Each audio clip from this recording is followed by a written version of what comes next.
Well, I am just so glad, Ruth, that you've been able to join us today. Thank you so much. How are you doing? Very well, and very glad to be with you, and so happy to connect with the students for this course.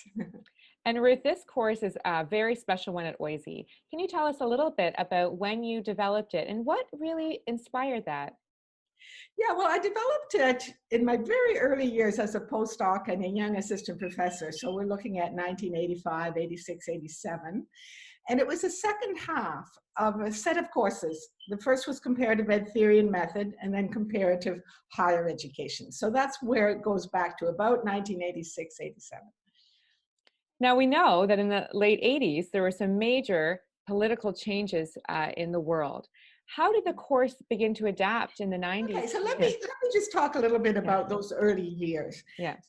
Originally, I set it up in the kind of standard comparative higher ed thinking of the time, which looked at a political economic context. So the world was divided into four pieces, you see. So there was the communist world, both the developed and the developing, Soviet Union and all the countries following that pathway, and then the capitalist world. So the Western developed countries and the developing countries. And it was kind of a matrix among those four. And higher education was kind of slotted in. It was either on the socialist side or the capitalist side. It was either developed or developing. And it was seen very much within political economic terms. And that I was not very satisfied with that, but that was kind of the frame of the thinking of the time. Then, of course, we had the end of the Cold War. And actually, this was something totally unanticipated. It wasn't predicted. It wasn't expected. I was in Beijing working in the Canadian Embassy from 89 to 91. And when I came back, I thought, this course has to be completely rethought. And I worked with a group of students around 92, 93 to rethink the course, because that was a period of time when there was a huge discourse around the clash of civilizations. So Samuel Huntington, the Harvard professor, was predicting that future conflict will not be about political systems or economic systems. It will be about much deeper clashes relating to religion and civilization. And so we had to really rethink the course at that time. And it was just a very challenging thing. And we decided rather than clash, we should be looking at dialogue and looking at how higher education is rooted in distinctive civilizations and how those change very slowly over time and continue to be very important in understanding and interpreting higher education. So it was just a major shift. The other point I think that was very important was all the Western theories, whether modernization theories, sociological theories, predicted secularization. So universities are going to be more and more secular. And of course, Marxism predicted, religion is the opiate of the people. It'll die out with the utopia of communism when it finally comes. Well, what a surprise to find religion was still alive and well and very, very important to people in the 1990s. So that also had to be taken into account. And Ruth, now we know that the year 2001 was another year of major social conflict and political conflict in the world. How did the course respond to that? That's really a good question. By this time, I was in Hong Kong. I had moved back in 97 to lead a new university for teachers. And of course, we know that 2001 was the year of the 9/11 tragedy. And some people saw that in terms of Huntington's prediction as a kind of clash of civilizations, the Islamic world rising up against the West.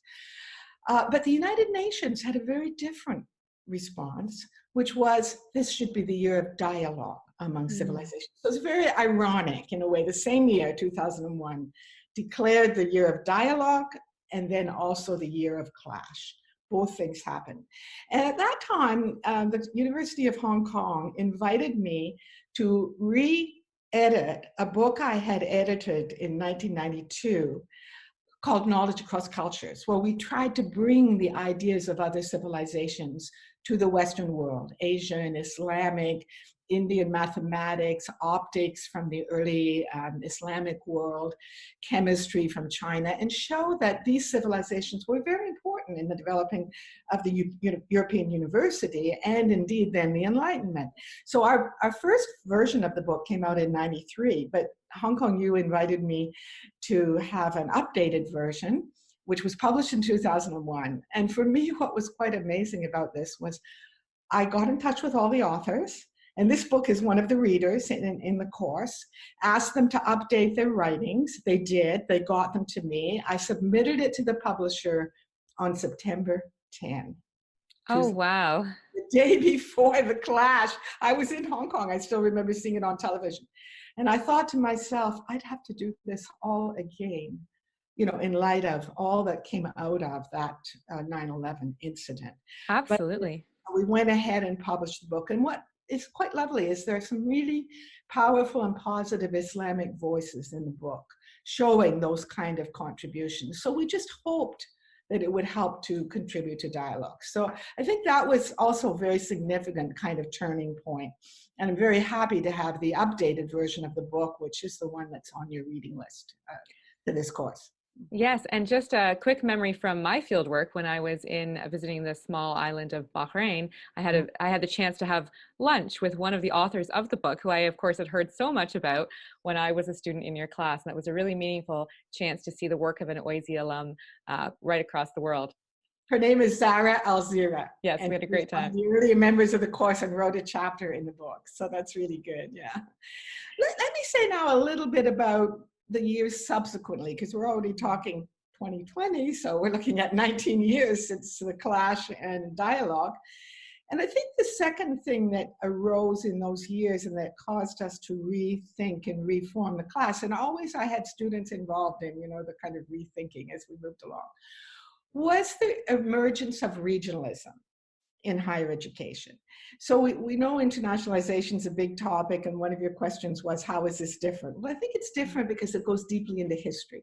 Most of the internationalization theories and literature looks at current and recent developments. But what we came to see was regions are very much rooted not in the nation state, which is a kind of modern European creation and doesn't fit very well in Asian countries. You can't really call either China or India nation states. China calls itself a civilization state. India was defined by one of my students as a state nation.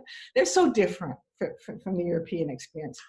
But it's regions like the European region, the earliest one for regionalism in terms of organization, like what is often called the post-Confucian region, the 8 societies of East Asia, which include China, Japan, Taiwan, Hong Kong, Singapore, Korea, South and North Korea, and Vietnam. And they all share a civilizational heritage, although their political systems are very different and their economic development trajectories have been very different. Then you look at Latin America, again, some deep shared roots, even though the political economic developments have been different.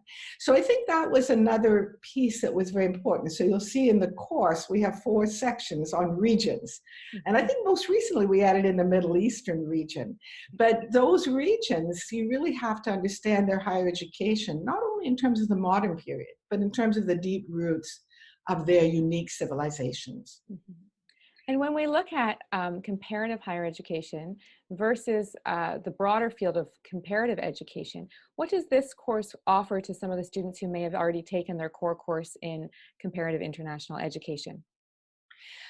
I somehow always felt that comparative education was a little broader in its thinking than comparative higher education. The key figures in comparative higher education are Burton Clark, a wonderful sociologist from, I think it was UCLA, Guy Neave, a British scholar based in Paris who's written a lot, and then of course our own Glenn Jones, our dean, who's very strong in this area. But they've tended to begin with a Western view of sociology and to assume everything started with the European university, its experience of modernization, its introduction around the world, largely through colonialism and imperialism, and not really taken seriously the deep roots in other civilizations and the importance of religion, sort of assumed again the secularization, the current university.